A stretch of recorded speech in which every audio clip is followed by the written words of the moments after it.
So, Stephen, thank you for agreeing to this interview. Tell us a little bit about yourself. You're in Ukraine right now. I am in Kyiv, and I've lived in Ukraine now since day five of the war, and um, and so I came over here because I have a lot of Ukrainian friends. I wanted to help. They were all in hot spots like Kyiv and Kharkiv, and so I started trying to get them out because they're calling me and saying things like they're bombing Kyiv. I don't know what to do, and I had spent nearly 2 years in Iraq as a civilian at the beginning of that war, so I know what to do. And I hopped on a plane, flew into Bucharest, drove to Chernivtsi, and then started trying to help people get out. And what's your take on the current situation? Well, I think that I just got back from Kharkiv, Izum, and Kherson in the last couple of weeks, and I think that the Americans need to do a better job of getting weapons to the front more quickly. I think that you know, I am always amazed at the bravery and the ingenuity of the Ukrainian warfighters. Um, for 6 months, they did not have sufficient ammunition. So, in lieu of 155 millimeter shells, Ukrainians have just started churning out FPV drones, first person view drones. And these are little kamikaze drones. They're $500 and they deliver a kilogram payload, which is enough to kill a lot of Russians. It's enough to disable armored vehicles. So, what the purposes they used artillery for in the past are now being they used 100 FPV drones a day in these military units I've talked to. So it's really fascinating, it's really interesting, and I just Ukraine is going to win this, and they're going to win it faster if they get more weapons. Tell me, one of our readers actually asked which type of weaponry is necessary at the moment the most, like F-16s, air defense. What is it that is like critical? Yeah, so I think the 155 millimeter shells, a lot of those, I mean, that's just kind of like the bread and butter of warfare at this point, what they're doing now. And so you just need a lot of shells. I think that electronic jamming equipment, so they can jam the Russian drones, is important. I hear that a lot. Everybody wants an F-16, and I'm not sure that and I think F-16s are important. I don't know if they're going to be the panacea, the quick fix to all Ukraine's problems at the front. Um, but certainly would be great to have them. So what else did I hear? You know, kind of everything is needed, even like AK rounds, because apparently most of AK rounds are made in Russia. And so Russia is not exporting them to Ukraine. And the one of the biggest plants in the Soviet Union was in Luhansk, and that was is now occupied by the Russians. So that's just kind of a few things that I heard, but more of everything. More of everything would require more aid. And this is probably one of the questions I wanted to ask. Like you're one of the persons who advocated a lot because you're a Republican, right? You're I am indeed a Republican. Yeah, so I, you're a I Republican for who actually supports Ukraine, right? And well, and there's a lot of us. yeah, that's There's a great lot of to us. hear. That's great to hear. It's just that the other kind of like, party, party within your party, let's put it that way, that doesn't really support Ukraine. And I wanted to ask you, like, so you were promoting the aid that was eventually approved in April. Could you offer us a glimpse of what it looked like? Because from what I read and heard, Mike Johnson was, for example, convinced a lot due to the religious factor. I was a chief of staff in the U.S. House of Representatives, and when I came to Ukraine, I started doing humanitarian work for the first year because that's what was needed to be done. And then at some point I realized that I am one of the few people in the world that has been to the Ukrainian front and to the floor of the U.S. House of Representatives. So I started recognizing that my friends back on Capitol Hill were not getting the information they needed, certainly not accurate information or all the information. So I started focusing on that.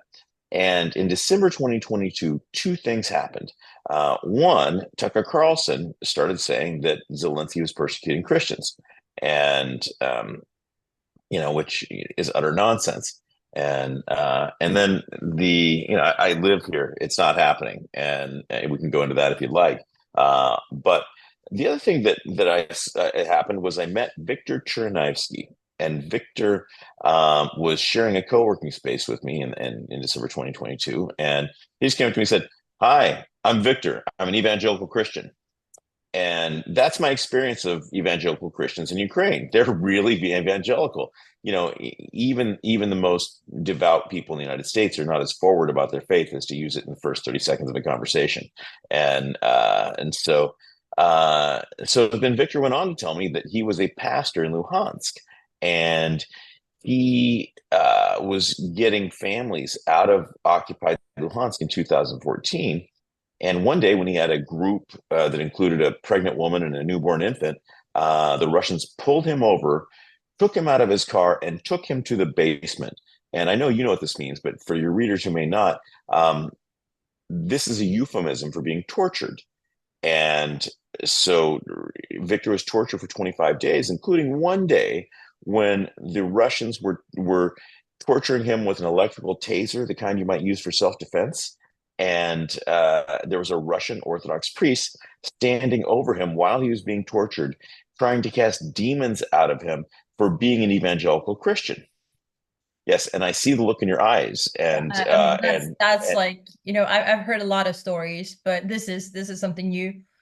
so and like you, my mind was blown by what Victor told me. And so I thought, Christians in America need to know this. And so I spent some time.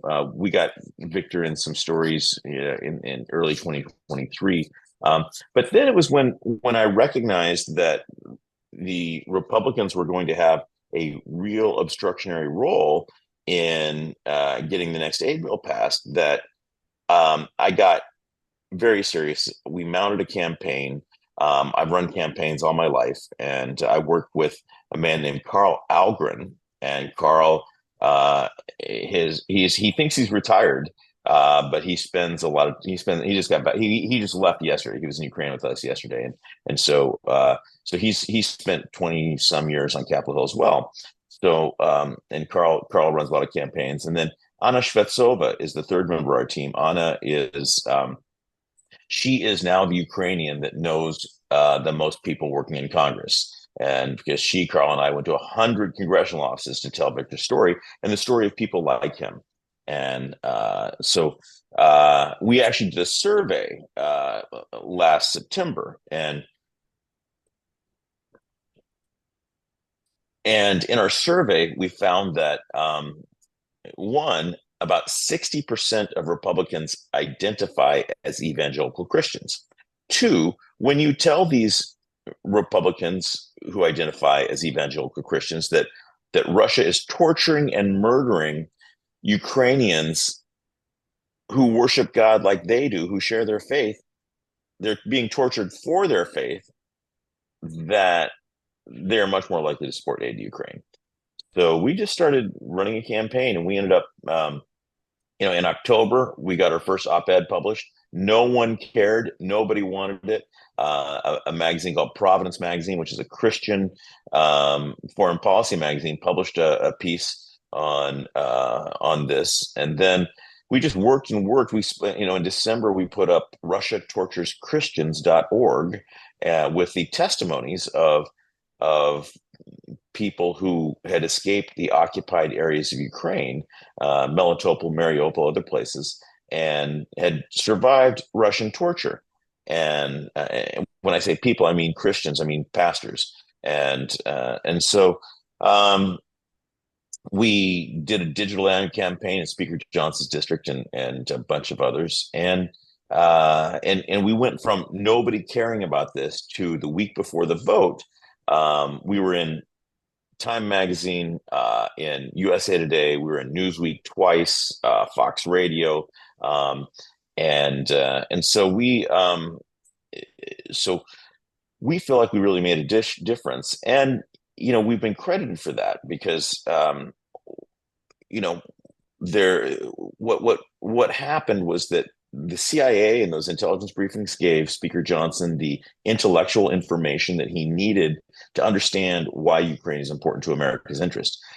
The other thing that happened was that the Ukraine Freedom Project and our allies were able to give Speaker Johnson the emotional and spiritual connection to Ukraine, and so that was the role that faith played in getting Republicans to vote for aid to Ukraine. What about Trump? I mean, I do know that Speaker Johnson talked to him, right, before the aid was eventually approved, which leads me basically to two questions. So, first of all, okay, Trump is a big figure in the Republican Party, that's obvious, but is he the only one who's pulling the strings? Or who's like, who's the most important guy right now in the Republican Party except for Trump?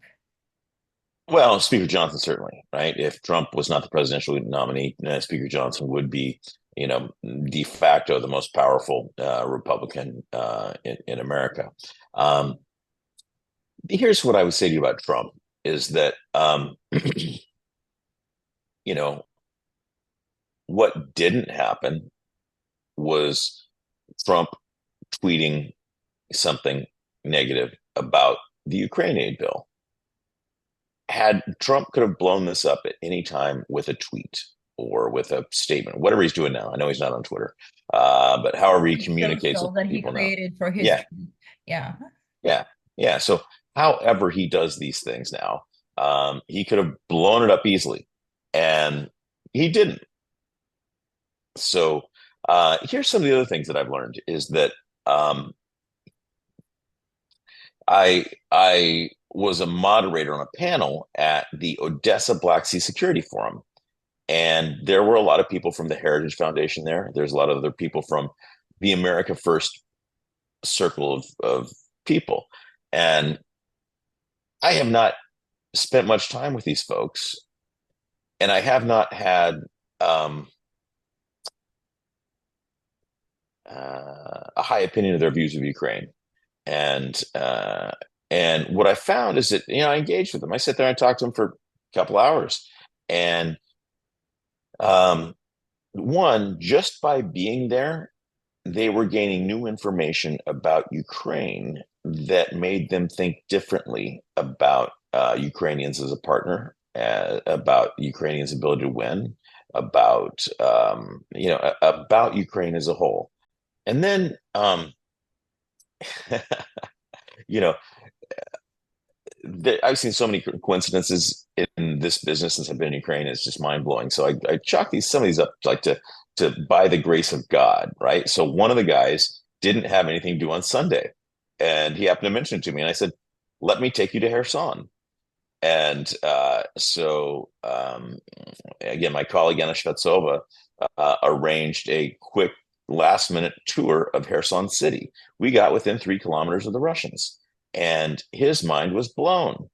And so what happens? So notice what the common thread here. Speaker Johnson saw the intelligence and understood the strategic importance of supporting Ukraine. Before that, he had voted against Ukraine 9 out of 9 times. These guys that are America First Heritage Foundation folks,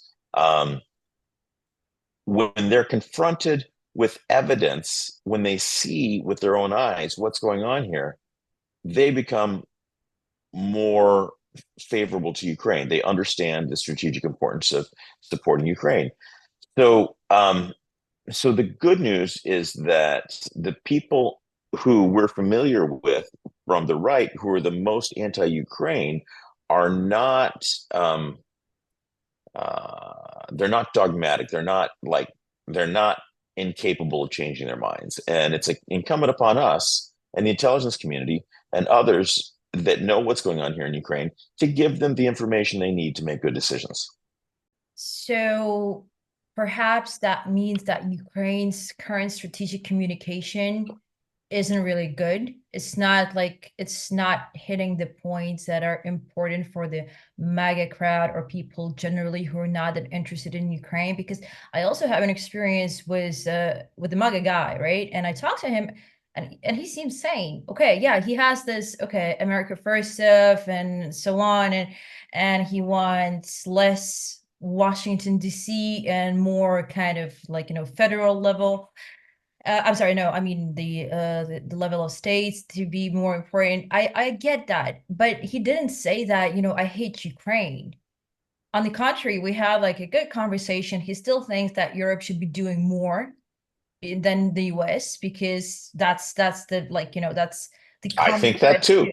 I think that Yeah, too, to be yeah, honest. So this is actually where I concurred with him, and I said, "You're right." So I'm not saying that, yeah. I'm not saying you're wrong, and all these attempts sort of to say that, yeah, but the EU is doing a lot and so on. Of course, but for years, a lot of those countries, a lot of those member states were not really contributing enough to NATO's defense. I mean, like it wasn't like even 2% of the GDP. Like I don't know, Germany, I think, was not performing particularly well. So I get that point. So what is it that Ukraine must focus on in its strategic communication at the moment to reach that crowd? Because it looks like Trump is gonna return. It seems like it following the debate, especially, and if Biden isn't replaced, I think it's almost a guarantee.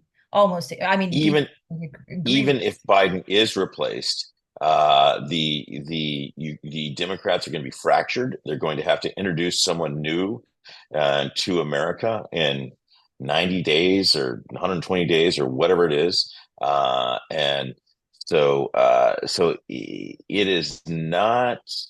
The Democrats were foolish in trying to deceive the world that Joe Biden is competent enough right now to lead America. I mean, it's just foolish, right? The guy's been out of it for a year, maybe years. There's a great video going around of 2019 debates where Biden's on top of it and just knocking it out. And these debates where he could not put together a coherent sentence. So the Democrats that? were not only foolish but dangerous in doing this. So it's really disappointing to see that. And in terms of so there's the official Ukrainian response, and then there's Ukrainian advocates. And one of the things that I have found frustrating is, have you heard of this group, Texty.org? Yeah. So Texty.org accused 112 members of Congress of being Russian agents without proof.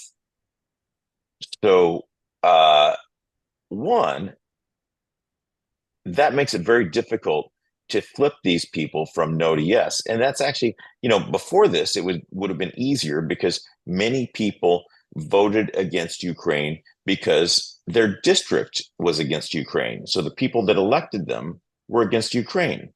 And there's many people that I'm aware of that helped behind the scenes, but could not vote for Ukraine in the final bill because they felt it would have impacted their ability to get reelected, which is in the House of Representatives, you represent the will of your voters. So this is rational and way democracy works. Now, this group did terrible journalism. They did not offer proof of these things, and I looked through it. I looked through all their stuff, and they're incapable of researching Congress in a competent way at this point. They're just not good at it, and so it's a hit job against Republicans. They didn't do anything against Democrats who have labeled Azov Nazis as an example. Um, and so it comes off as a hit piece against Republicans. It's not helpful for people doing the work that I'm doing, and they're raising money off of it now. So these people, Texty, are they seem to be a small organization, but they've had a major impact against the ability of people like us to A, maintain Republican support for Ukraine, and B, actually point out Russian propaganda, which we do all the time with very data-driven, fact-based information. So, and they're raising money off of it. So people like this are really damaging to Ukraine's efforts. Um, and then there's the bigger, then there's kind of more broadly, what kind of myths can you actually push back on? And one of the America First myths, they believe that Putin will never go into a NATO country, which the 9 NATO countries that border Ukraine and Russia would disagree with them. And so um, and what the America First people are saying is that Ukraine can't beat Russia, and they're saying that Russia does not have the means to go into Latvia or Poland, and so they're kind of arguing out of both sides of their mouth. So I think what needs to happen is that the 9 NATO countries bordering Ukraine need to hold hands and start shouting about Putin's going to get us next. And I know they do this, but they need to do it over and over again. They need to get in with the America First people and explain it to them, and because this is something, this is a misconception the America First people labor under. Okay, that makes sense. And we touched upon Trump already, but I wanted to ask, like, have you ever encountered him like in real life? Personally, Yeah. not in a significant fashion. I can't even remember. When you're working on Capitol Hill, you kind of bounce off of all kinds of, I mean, oh, who's it today? Prime Minister of England. Oh, you know what I mean? And so I did not work on Capitol Hill when Trump was president, and so I don't recall meeting him. The reason why I'm asking is because, well, he seems, right? He appears to be a pretty whimsical person, right? Very kind of self-focused, if not megalomaniac. And I wanted to know whether he's so in real life, or is it like, a public persona of some sort? Because we'll have to have a new kind of communication and understand how to basically convince him that it's worse supporting Ukraine? Or does he understand that? It's just that he's kind of like, flirting with the MAGA crowd or people who are concerned about immigration and inflation and things like that. Um, so here's the way what I would say, and I'll give you an example. So do you know who the International Brotherhood of Teamsters is? Actually, no. So the Teamsters are a major labor union in the United States, like one of the biggest, one of the most historic, and they have millions of people working for them. Mostly, they started out in the transportation area, so like truck drivers. A Teamster actually is someone back 100 years ago or more that would drive teams of horses with things like beer or whale oil or whatever, water, behind them, right? And so this is how old and historic the Teamsters are, and they're still a very powerful union. And unions in America have gone for the Democrats for decades. I think like Richard Nixon might be the last Republican that a major labor union endorsed, and certainly the Teamsters. So the Teamsters, felt like the Democrats weren't um, prioritizing their interests anymore. So my one of my best friends is a senior executive in the Teamsters. So they went and met with Trump at Mar-a-Lago, and he said they had a 2-hour dinner with him. Trump was charming and interested in everyone else. And my friend, who's I mean, he's a senior executive in the Teamsters, but it's not like he's a billionaire or senator or something like that. That Trump took a real interest in him, and Trump on a personal level is very charming. And so now, the Trump may get the endorsement of the Teamsters. So, I would say that senior people in the Ukrainian government just need to meet with Trump and kind of do it, on a behind the scenes basis. Don't, because when Trump gets in front of a camera or in front of a social media platform, he has to perform. So, one, so get with him like the Teamsters did.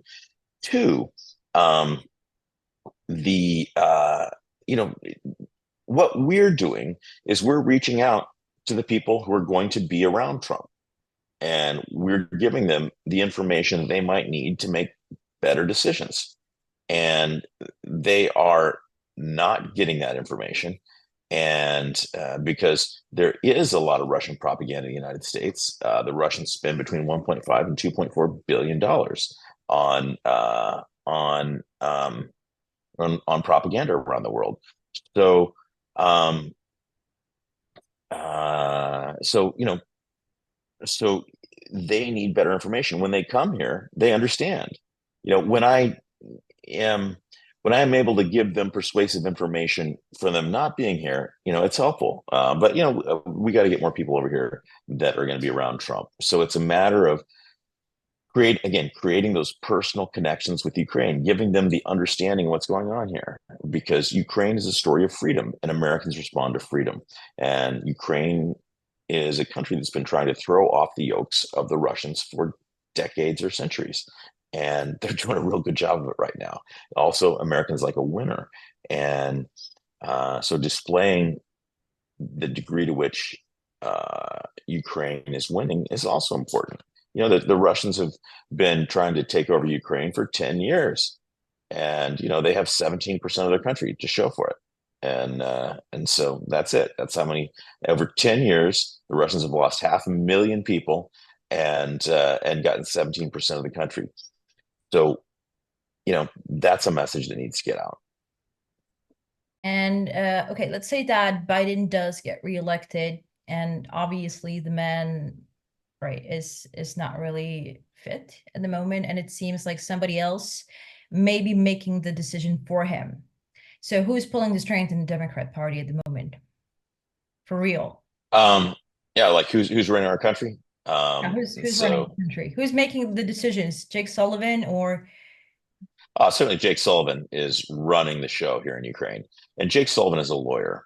And to the best of my knowledge, they don't offer classes on military strategy in law school. And so, lawyers mitigate risk.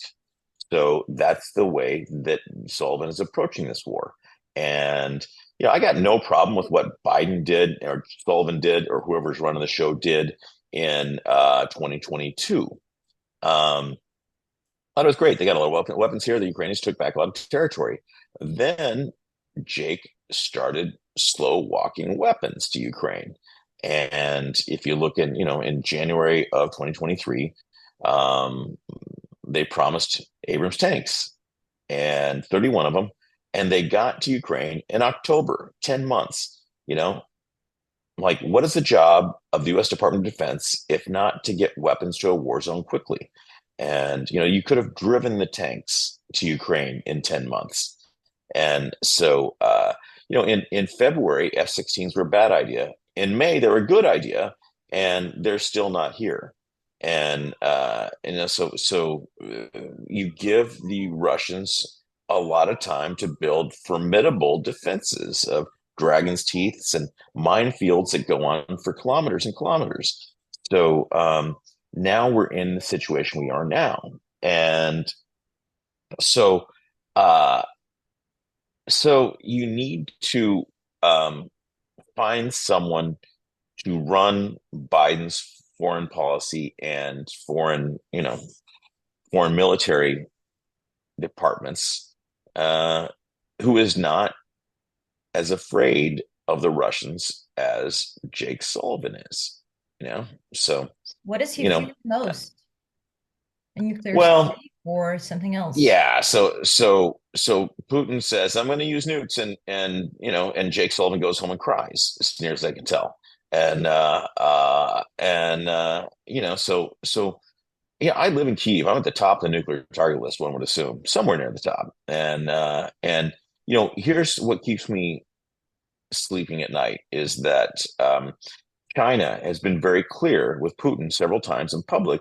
We don't want nuclear weapons used in Ukraine, and so China, China is the godfather of all this, and Russia is essentially a client state of China. So if they're to use nuclear weapons, you can make the argument that they can afford to alienate the West, although I don't believe that. But they can't afford to alienate the West and China.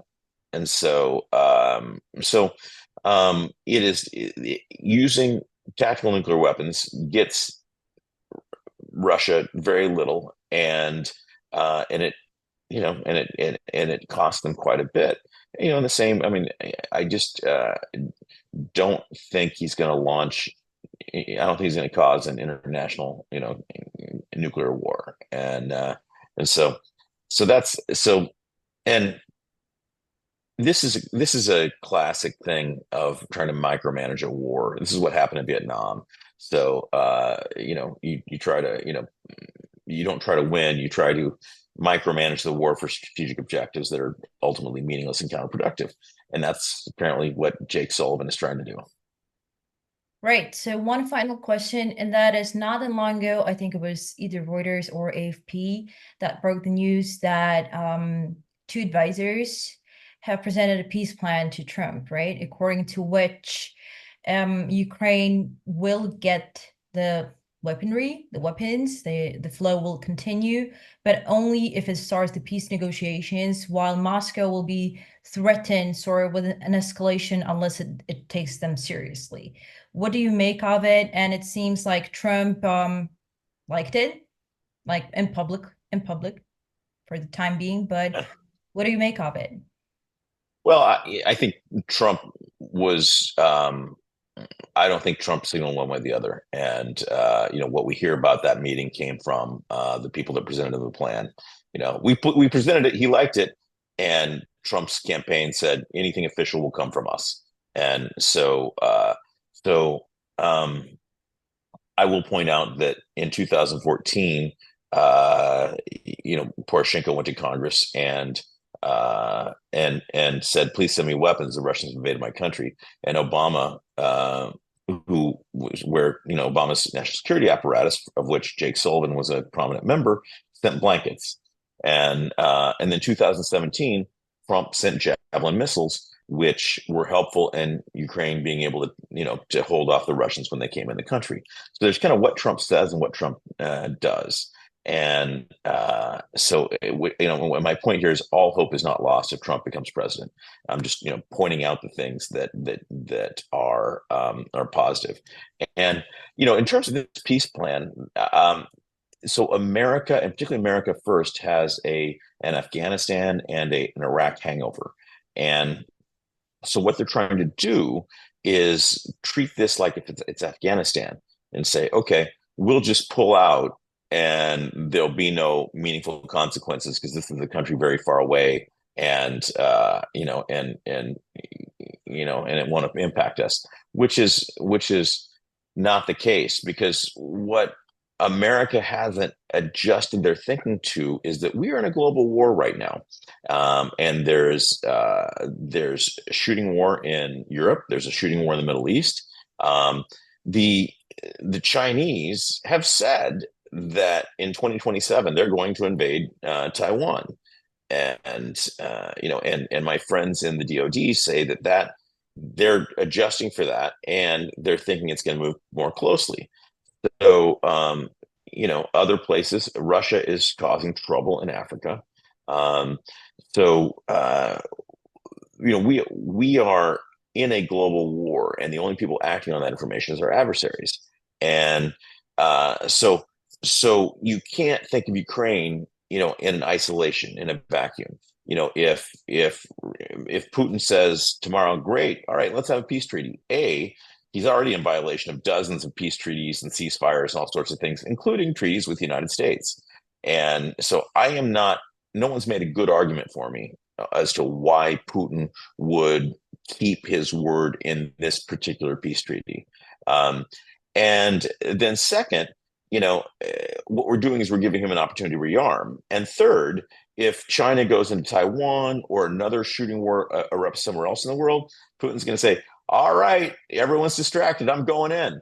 So, there's much, this has been said frequently, and I'd like to repeat it, is that this is a great deal for the American taxpayer, is that for a price equal to that of 3%, more or less, of the annual spending of the U.S. Department of Defense, we have